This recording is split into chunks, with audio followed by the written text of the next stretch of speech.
El Colegio de México presenta Voces del Presente, Desapariciones en México, una serie de 2 episodios del fenómeno de la desaparición en el pasado y el presente, realizada en el marco de la presentación del Repositorio de Documentación sobre Desapariciones en México, RDDM.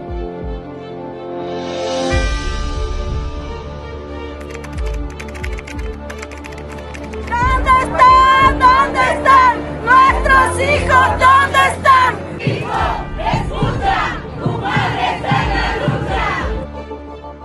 Mi nombre es Rosalía Castro Tos. Yo busco a mi hijo Roberto Carlos Castro, desaparecido el 24 de diciembre de 2011. Pertenezco al colectivo Solicito Veracruz. Según información oficial de la Comisión Nacional de Búsqueda, hay 98,002 personas desaparecidas y no localizadas en México entre 1964 y 2022. El hijo de Rosalía es uno de ellos. México creo que nunca ha dejado de ser un país armado, siempre ha estado armado y con armas en mano. Él es Rodolfo Gamiño, historiador, sociólogo y antropólogo especializado en la militarización y violencia del México contemporáneo. Rodolfo nos habla sobre los orígenes de la desaparición en México. El objetivo de esta violencia política de un régimen que viene de este mito, de esta gran metáfora de la revolución, lo que tiene que configurar también son el proceso de una violencia oficial, de una violencia política que ayude a contener toda la disidencia que se resiste a entrar a la nueva institucionalidad emergente de la Revolución Mexicana, ¿no? Y dentro de ese contexto, la Revolución Cristera, intuyo, fue un laboratorio importante para ir configurando parte de esas estrategias, ir perfeccionando los actores que van a ser los encargados del proceso de la perpetración de esta violencia, ¿no? Para la confirmación de este sistema político. Según Rodolfo, esto sentó las bases para la incorporación de una política de masas, corporativa y partidista. Creamos una política de bienestar para que los obreros no simpaticen de alguna manera con toda la vinculación ideológica del comunismo, y claro que este mismo contexto toca a Miguel Alemán al construir una Dirección Federal de Seguridad, una policía política que le permita estar investigando, rastreando procesos de disidencia ideológica, disidencia política, disidencia sindical, disidencias de afiliados al partido, de políticos al interior. Es decir, se crea como todo un aparato paranoico de un Estado que entonces tiene la necesidad de investigar amigos y enemigos al mismo tiempo para tener las certezas de que hay un consenso y hay una cohesión política al interior. Esta política de control se incrementó en la década de los 70s y 80s, durante la llamada Guerra Sucia, con el exterminio de los movimientos armados socialistas. ¿Qué pasó? ¿Cuándo terminó? La desaparición forzada no desaparece, es decir, la desaparición forzada como esta política de Estado, como este consenso de Estado, pasa de la contrainsurgencia a la administración de los espacios territoriales. Es sintomático que después de la muerte de Genaro, del ajusticiamiento de Lucio, etcétera, la desaparición no desaparece, no deja de ser permanente. Lo que pasa en ese contexto es que los actores encargados de perpetrar los procesos de desaparición se diversifican y se hibridizan. Ya no son las Fuerzas Armadas las que están a cargo y del proceso de la desaparición misma, sino que se delega a las Fuerzas Armadas vestidas de civil. Han querido observar en las desapariciones del presente una continuidad con la práctica de la desaparición forzada entre los años 70 y 80, y en realidad no estamos hablando del mismo tipo de desapariciones, ¿no? Él es Camilo Vicentio Valle, historiador por la Universidad Nacional Autónoma de México y actualmente adscrito a la Subsecretaría de Derechos Humanos. En el pasado reciente, el principal ejecutor y el principal perpetrador de las desapariciones en México era el Estado mexicano, en sus 3 órdenes de gobierno, ¿no? Ahora tenemos una diversidad de actores que están vinculados a desapariciones, ¿no? Entonces, la técnica efectivamente sigue siendo casi la misma, pero la lógica de la violencia y quién implementa esa técnica ha cambiado radicalmente. Ella es Tita Radilla, hija de Rosendo Radilla Pacheco, quien fuera líder social al que desaparecieron el 25 de agosto de 1974 en Atoyac de Álvarez Guerrero durante la Guerra Sucia en México, un periodo en el que la policía y las Fuerzas Armadas se dedicaron a combatir toda disidencia política. Es terrible. Nuevamente, bueno, aquí en el grupo tenemos una compañera que su padre lo desaparecieron en aquel momento, pero hoy su hijo también está desaparecido. Y ella dice otra vez, ¿no? Y es después de estar con aquel dolor y volver a lo mismo, o sea, es la muerte para la gente, la verdad. La gente, no sé, decimos vivimos muriendo o morimos viviendo, porque es demasiado doloroso. Tener a un ser querido desaparecido es lo peor que le puede ocurrir a una persona. Tita nos explica por qué las desapariciones son tan dolorosas para los familiares. Pues, por ejemplo, si a alguien le asesinan a su familiar, lo puede sepultar y sabe que está ahí. Pero en el caso de las personas desaparecidas, o sea, no sabemos en qué momento están, si murieron inmediatamente, si fueron torturados, si tienen hambre, si tienen frío, si les duele algo. O sea, ¿cómo están? O sea, no sabemos.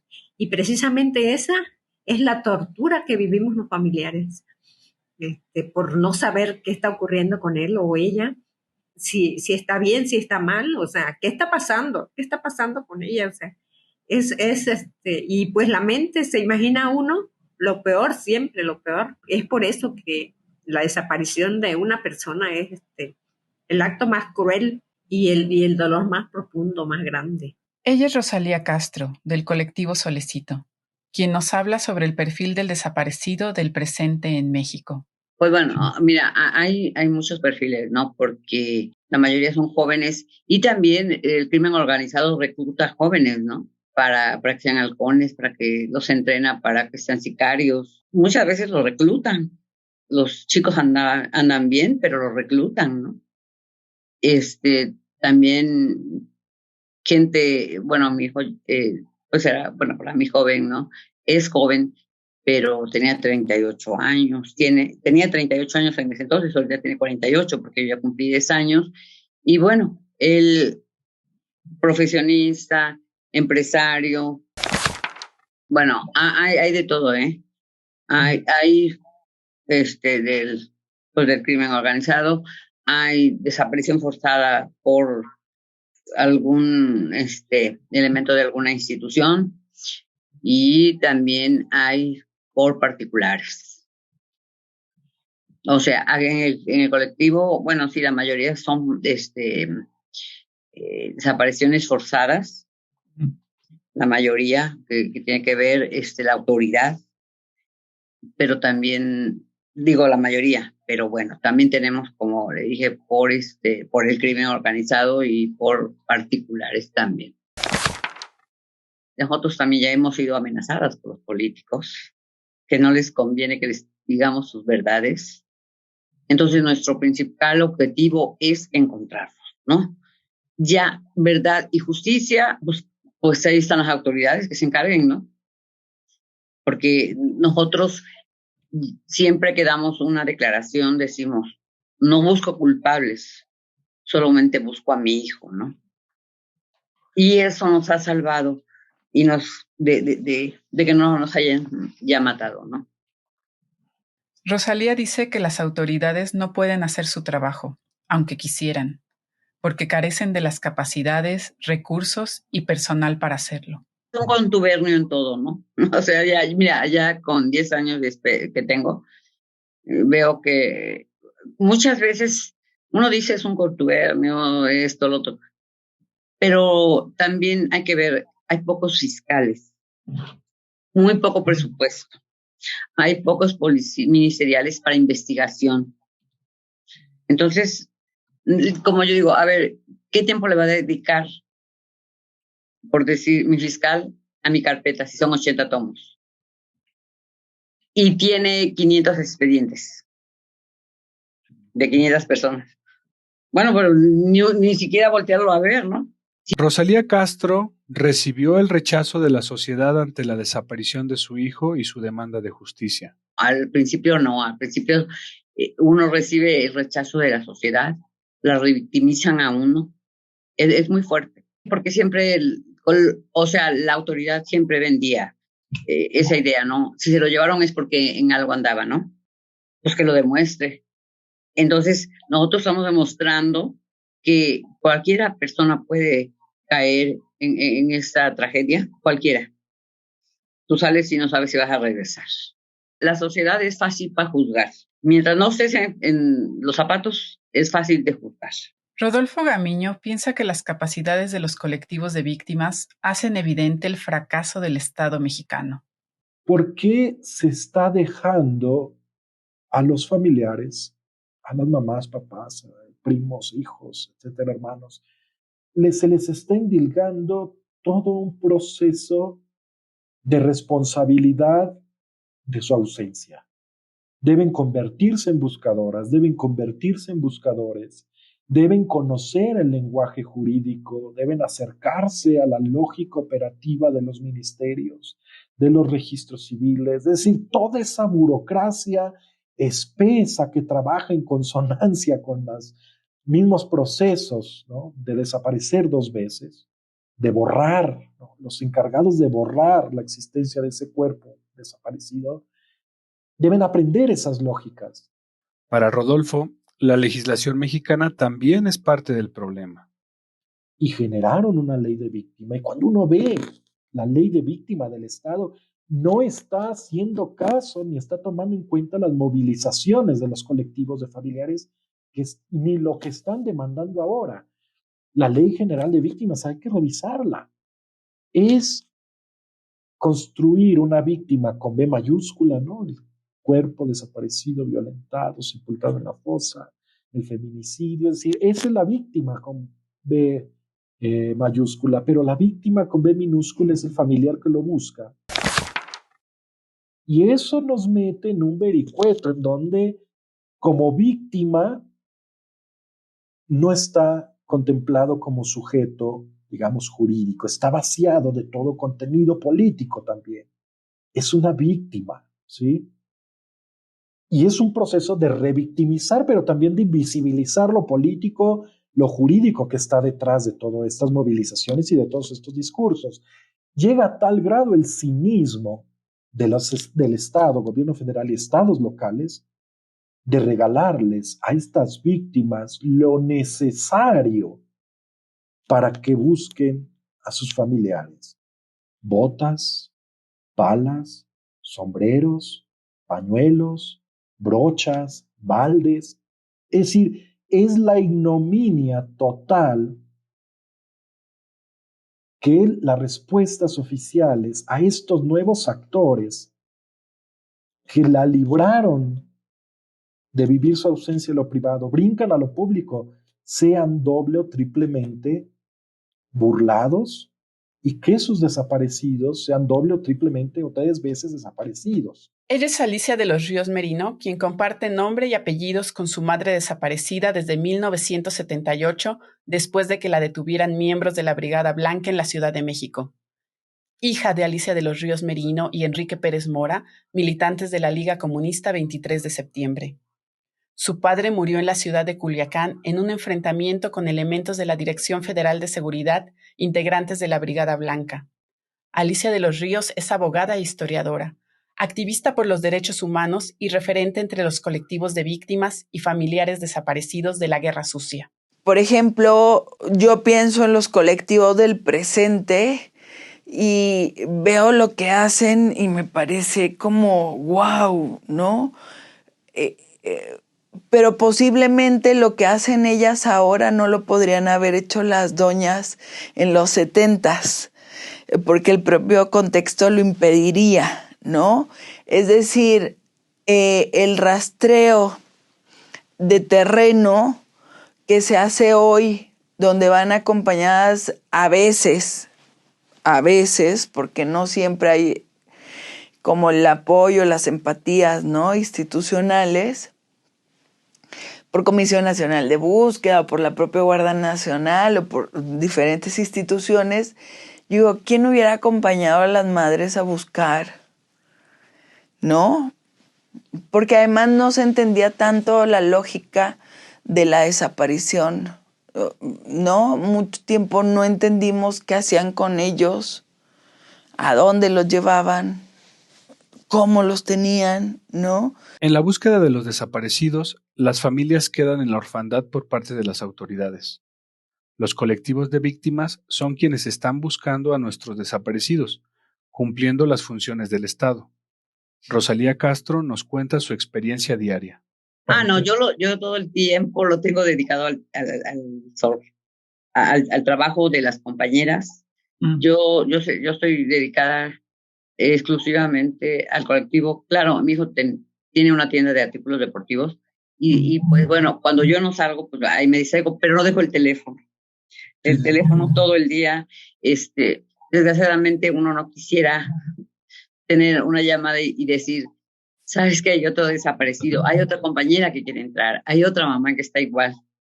A la hora que todo el día, a mí no me alcanza el día.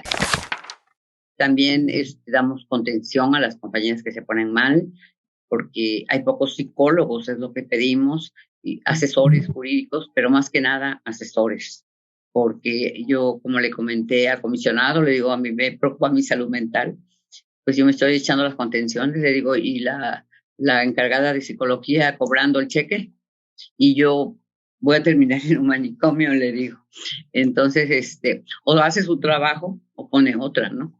Porque a mí si me hablan a las 2, 3 de la mañana, yo contesto a la hora que me llamen.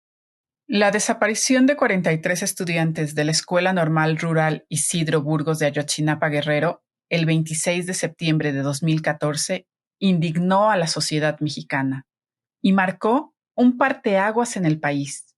La relevancia de la desaparición de los 43 incrementó la visibilidad de las desapariciones en México, hizo latente la magnitud del problema y ayudó al surgimiento y organización de muchos colectivos de víctimas. Al respecto, habla Camilo Vicente.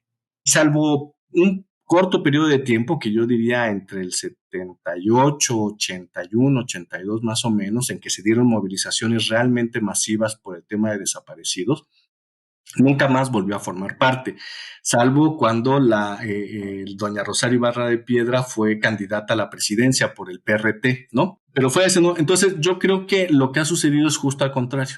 Los colectivos del presente y la masividad de la violencia que ahora tenemos, hoy en día le ha abierto cauces a los colectivos y a las demandas del pasado reciente.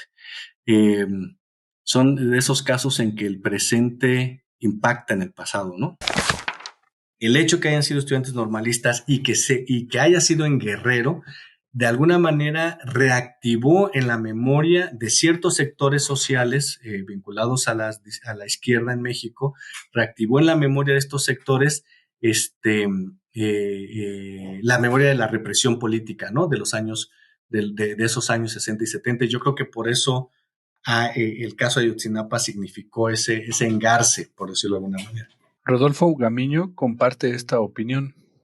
Los otros desaparecidos de Guerrero emergieron justamente porque los familiares de las y los desaparecidos dijeron, a ver, está muy bien que encuentren y se concentren e investiguen e indaguen tanto sobre los jóvenes de Ayotzinapa, está perfecto, pero hay más desaparecidos y hay más desaparecidas. ¿Qué relevancia tuvo Ayotzinapa para los colectivos de víctimas? Rosalía nos comparte su experiencia. Mira, a nosotros nos abre el camino los 43. Eso nos abre el camino. ¿Por qué? Porque jamás pensamos nosotros, que tuviéramos que buscar en una fosa clandestina, ¿no? Pero cuando ellos dijeron, y después cómo los, el método que utilizaron y que siguen utilizando ellos para encontrar con la varilla, ahí nosotros despegamos, ¿no? O sea, nosotros nos fuimos a Iguala a aprender a buscar, porque no sabíamos cómo. pues, o sea, no te das una idea. Entonces, ellos no nos abrieron camino los 43, porque de ahí, o sea, ya empieza a pensar en fosas clandestinas, ¿no? ¿Dónde están? ¿Dónde están? ¡Nuestros hijos! ¿Dónde están? ¡Hijo, escucha! ¡Tu madre está en la lucha! Esto fue una producción del RDDM en colaboración con la Coordinación Digital del Colegio de México.